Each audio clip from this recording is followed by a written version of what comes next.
Hi అండి, అందరూ ఎలా ఉన్నారు? నేను చాలా బాగున్నాను ఫ్రెండ్స్. మీరు కూడా బాగుండాలని మనస్ఫూర్తిగా అయితే కోరుకుంటున్నానండి. నిన్న బుధవారం రోజు తీసిన వ్లాగ్ అండి. మార్నింగ్ రొటీన్ ఉదయాన్నే నేనైతే సుప్రభాతం వింటున్న పనులు అయితే చేసుకుంటానండి. ఇంకా ముందు రోజు నైటే వేరుశనగలు అలాగే తెల్లవి శనగలు ఉంటాయి కదా, రెండూ కలిపి నానబెట్టేస్తానండి. మా పెద్దోడికి చనాలాగా చేసిస్తే చాలా బాగా ఇష్టంగా తింటారు.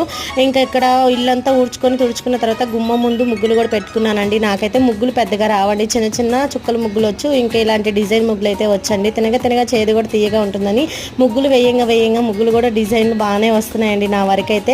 ఇంకా తర్వాత పిల్లల కోసం ఉదయం బ్రేక్ఫాస్ట్లోకి ఏమీ చేయలేదు, రాగి జావ చేస్తానండి. ఎండాకాలం స్టార్ట్ అయింది కదా, మా పిల్లల కోసం పాలు పోసి బెల్లం వేసి కలిపించానండి. ఇంకా మా వారి కోసం సపరేట్గా కొంచెం పక్కకు తీసి పెరుగు వేసి ఆనియన్ ఇంకా పచ్చిమిర్చి సన్నగా కట్ చేసి ఉప్పేసి కలిపి మా వారికి పక్కకు పెట్టేస్తానండి. ఇంకా పిల్లల్ని కూడా రెడీ చేసి స్కూల్కి అయితే పంపించేస్తాను. ఇంకా మధ్యాహ్నం లంచ్లోకి క్యాలీఫ్లవర్ కూర అయితే వండానండి. మీలో ఎంతమందికి క్యాలీఫ్లవర్ అంటే ఇష్టమో కమెంట్ చేయండి. ఇంకా లంచ్ బాక్స్ పెట్టుకొని స్కూల్ దగ్గరికి అయితే వెళ్ళానండి. వీడియో నచ్చితే లైక్ చేసి ఛానల్ని సబ్స్క్రైబ్ చేయండి.